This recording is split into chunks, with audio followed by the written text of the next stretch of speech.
give you a brief rundown of what I've done and what we're doing, how we got there, and how we've applied cover crops and focusing on soil health now to our operation. I'm from Clinton, Oklahoma, Meacham Farms. I manage that. It's 4,000 acres of cropland, about 8,000 acres of grass, so it's quite a bit of ground to cover. We got cow-calf operation, stocker cattle, and a feed yard to supplement our cattle. Clinton, Oklahoma is in western Oklahoma, West Oklahoma City, if y'all aren't familiar with Oklahoma. We had our moment of fame in 1996. It's kind of interesting.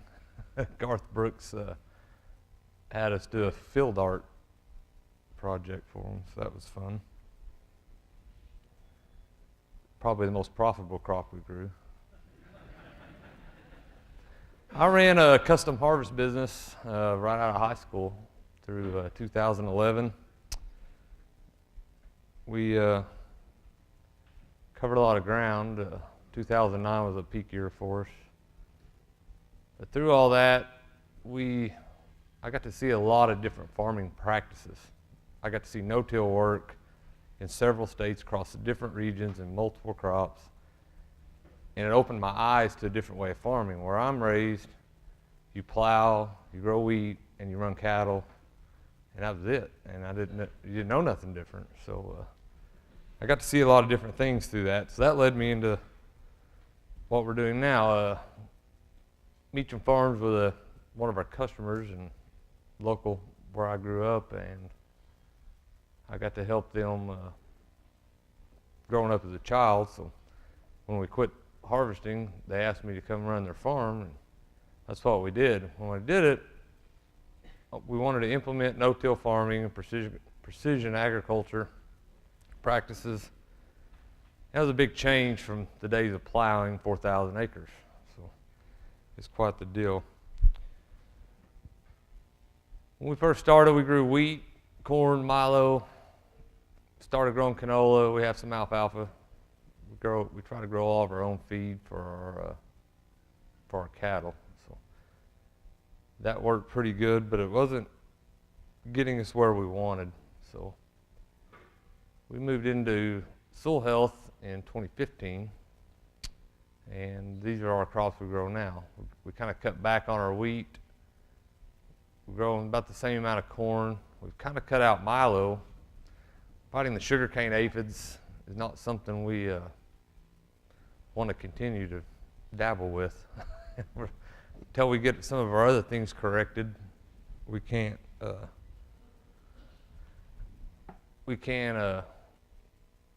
don't like using all the jug methods to fix everything. So until we get our pollinators and insect things corrected, we're just not going to dabble with it. We're growing more canola. That's a good brassica rotation, winter canola. It's done a lot of good for our soils. Getting away from wheat was a big, big step. Alfalfa is great feed, but it's detrimental to your soil health. So that's something we're phasing out. Sesame, the limited area crop, but it works pretty good in our area. We're growing a lot of that. That's a double crop behind wheat or canola that does pretty good, and it's a pretty good cash crop. Provides a good canopy through the summer and good weed suppression. We like that for a cash crop. This year we dabble with some cowpea production for seed, and like Keith said, okra. I've never seen okra harvested for seed, but we did it, so it was pretty interesting. We do a lot of interseeding into our cash crops, a lot of multi-species. We go into our wheat for grazing. That's working really well. We get a lot better plant diversity, and we get a lot better animal health with that. I don't dabble with the cattle personally a whole lot, but that's the results we see out of it. We're focusing on grazing and crop 365. There's a grazing 365 kind of movement that The idea is to have a crop growing 365 days a year. That's our goal. We don't let the ground really lay at all. We have something growing all the time. Be it a cash crop or a grazing crop or a combination, that is the goal. And by doing that, in our area, it's been very beneficial. We keep our soil temperatures down in the summer, which actually conserves moisture versus laying the ground fallow. That's kind of a hard conception to push to people that don't understand that. But soil temperature, water infiltration, that all plays into it. In our area, you get 25, 30 inches of rain in a year, and when you only absorb ½ inch an hour, and it comes in a 3-inch rain in 15 minutes, most of that rain's running in the ditch. So if you can help your water infiltration, the net result's better. This was combining okra Tuesday night. That was a little video we snapped and sent in. That was fun. Never done that. Never. We actually had a combine fire right at the end of that little event. So, Western Oklahoma, we have some problems. We've tilled there forever, and we have hot, long, dry summers. That's conducive to wind erosion, water erosion. If you look at that picture, see how red it is, and that was not even a good representation. Our soil is so red. That's a combination of lack of carbon and oxygen and affecting the soil. And there's just no carbon there. Our organic matters and typical standard cultivation practices, there's less than 0.1%. It's detrimental. With our no-till, we've brought it up to somewhere in the neighborhood of 1.5%. So we did that in a couple of years. So that's been a good move in the right direction. With tillage, you have no residue, no armor. That's hurts your water infiltration. That's a focus on soil health you need to focus on. Our average rainfall is 30 inches. In our country, with 30 inches of rain, dryland winter wheat, 29 bushel an acre average. That don't work in today's economic picture. And with 30 inches of rain, that is pitiful. Our county yield average is 33 on corn, dry land, canola is 18, soybeans 12. So we realized that's not a sustainable practice. So we implemented changes. The first thing you got to do is stop plowing. Send them to the scrap guys, trade them off, whatever you got to do. Get rid of your plows. And it's so hard to break. When you're in a situation that you do that, that's what you do, that's what your granddad did, that's what your dad did, that's the way they've always done it, why won't it keep working? And it won't, it just will not. We use vertical tillage when we first went to no-till. And that's just a worse way of plowing. There's a big push in that, and it don't work. It created more problems than it solved. It looks nice, but it don't function. We focus on improving water infiltration. We see no-till, you can't hardly see that slide, but we see no-till as maintaining your current soil health status. It's not really a way to fix it. Cover crops and the soil health movement we're practicing here is how you move that bar higher. That is how you increase your organic matter, increase your carbon, and all the other things that we've been talking about how to do. Diversity. You focus on diversity in your soil and everything else will come. But we just couldn't get there with no-till. We just wouldn't do it on its own. A lot of people do their standard soil tests. They do NPK, your sulfur, your micronutrients. Most of them are irrelevant. They give you data that really serves no logical purpose. We grow crops and we put the right amount of fertilizer out for our test, and we either beat or exceed those yield goals, and then we come back and we still have nitrogen left. And I was going, where'd it go? Where'd it come from? You know, what did we do? Well, it was all the organic forms that we weren't testing for. So we were wasting money. We use a Haney test. It's kind of some of these newer tests. They test with different methods. They do carbon testing and things like that. But we focus on organic matter, soil pH, base saturation. Your bacteria to fungi ratio, they really don't have on a test yet, but that's something that we're aware of. Standard farming practices are very bacteria-based, and you got to move them to more you got to get some fungi, your micro fungi working in your soil to do the things you need it to do. You got to build carbon. You can test for carbon now. Increasing your carbon levels makes everything work. Initially, when we went to no-till, we just replaced the plow with a sprayer. Chemicals, jug method. Created lots and lots of spraying. I'm tired of sitting on a sprayer. I don't know if any of y'all are in that situation. But started seeing weed resistance. The chemical bill just got bigger and bigger and bigger. You're putting more and more chemistries out. It's creating more and more problems. You're band-aiding it. You're not fixing the actual problem. And when we graze, we had horrible compaction problems in no-till with grazing. And we had no increase in profit margin, which was the goal. We were able to farm more, but we didn't make any more money, so it served no point.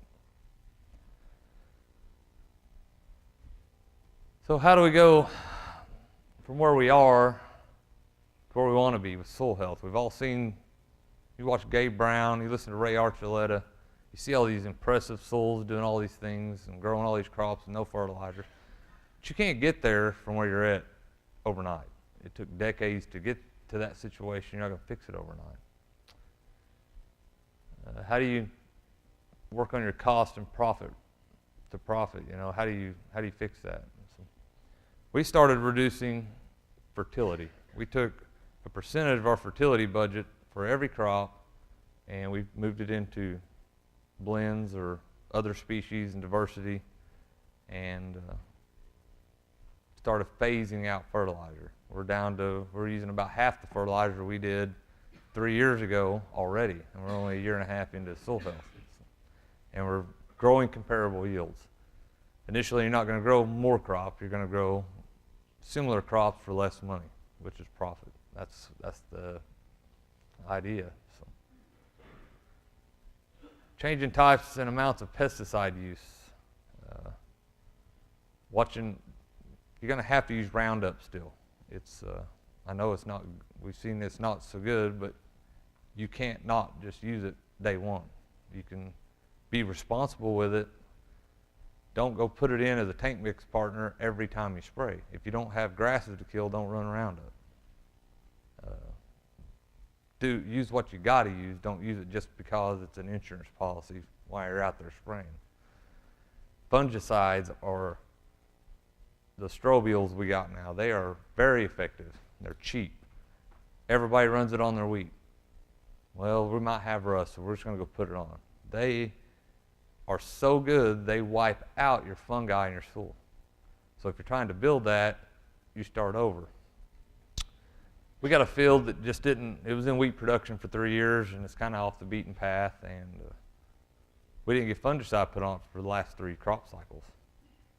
Well, last year we grew canola on it, and we let it lay all summer. We let the volunteer canola grow as kind of a free cover, and we went back and terminated it, seeded wheat to it. There was a big difference to that field than the rest of our fields. We had a year this year where the pigweed and the mare's tail were just overabundant everywhere. This field had none on it, 0. You get your soil moved to that fungi ratio to a higher level, it combats things like pigweed or mare's tail and some of those things. It was amazing to me. I've never seen a farm free of that. So when I got out there to spray it, when we got done seeding it, and there's just no weeds there, you're like, what's different? So you start applying what we've learned through these meetings, and there it is. Your crop species and blend selection. It's there's a lot to learn there. It's a little overwhelming. You look at those seed books and all the different things. Keep it simple, start small, progress into it, learn what they do for you. Everything has a purpose. Be it grazing or soil health or whatever, put your blends together accordingly. Don't get overwhelmed with it, stay with it, do something. Everything you add for diversity is a step in the right direction. So, you're going to increase your grazing potential. That's a good way to bridge the gap. We use cattle to help cash flow this. You don't want to break the bank trying to fix your soil and not get anywhere. So, changing soil health takes time. Emphasis on soil, not production at first. Focus on fixing your soil, and the increase in production and profit will come. If you just focus on this year's crop, you're not going to get where you want to go. There will be successes and failures. That is a corn crop this year. Little volunteer sesame in it. That is a failure. Now we also had some made 180 bushel dry land in an area that has a proven yield of 35. So, but that was not. So that was fun. This is a sesame crop. It's about half grown. That's my wife, Jamie. She's about 5'2". So, but that crop got to about 8 feet tall last year. That was a lot of cover. That's a good cash crop. This is this year's canola stand. That is a farm that would be considered some of the worst soil in our county. It's been about a year and a half in soil health. It's been in no-till for 3 years. That is an impressive winter wheat canola stand for this time of year. And we did that, the time we seeded it to now, it's had about a ½ inch of rain on it. So that's proof that the system works. This is a neat field. This was actually the same field that the bad corn was in. That is a 80-pound wheat mix, 8 pounds of winter peas, a pound of radishes, ½ a pound of clover, 4 pounds of buckwheat, a pound of rape, and volunteer corn and sesame. Everybody tries to kill their volunteer. It's a free cover. It's a free diversity. And we're grazing that. That was in wheat in 2014, doubled the sesame. This year it was in corn. Now it's to this wheat mix, and we'll graze that out, grow cowpeas on it, and canola from 17 to 18. That's kind of a way to work your diversity and your rotations. It's real key not to grow the same crop 2 years in a row. It's hard to do in monocultures. That's a close-up of it. You see all the residue. That mix has a low carbon to nitrogen ratio. That will help break down your BT corn stalks. I don't know if you've ever seen that, but they do not like to break down very well. And if you notice, that's a green standing crop. We've had a lot of discussion about how do you seed through all the residue. The best way to do it is do it while it's still growing. It actually seeds better. This is that crop now after it was burnt down, and I lost my picture. There's actually the wheat stand come up very nice in it. It's very uniform, and we're grazing it now. So you put cattle out there on wheat pasture, you have the problems with the cattle on wheat, and that's not it. That dry matter will absolutely help. It gives you roughage. You get a mix with the wheat. It works good. They'll eat all that dry matter. If you can see in that has a little sun hemp that survived. We're not sure how that's going to turn out just yet, controlling that. But that's a good legume to grow. Cattle will eat it when it's little, but it didn't die with glyphosate. So, learning on the go. That field had a Sudan in it, and it was 8 feet tall at one point. We're going to use shorter grasses versus tall sorghums next summer. Some of the dwarfs they talked about It overcompeted our brassicas and our legumes that we wanted to grow, and it outcompeted them. And the cattle focused on those legumes and brassicas first. So the grass got away, the Sudan took off, and it just never got a chance. The other stuff never got a chance to compete with it. So don't overdo it on the brassicas, especially with cattle. You can get too many brassicas. There's a lot of seeds per pound. And they do really well when you get them out there with a little nitrogen and moisture. They really grow, and the cattle will overeat on them, and it can actually give you negative effects versus positive. So just keep that ration, that mix. Look at your total seed counts on those varieties when you're picking different species and different things. We learn, we're going to start adding flax. It helps with your microactivity, your microfungi activity. That's something we learned we wasn't aware of. That's some stuff we're working on, trying to figure out how to do a little better. I like to see into the green standing crops and then apply or burn down.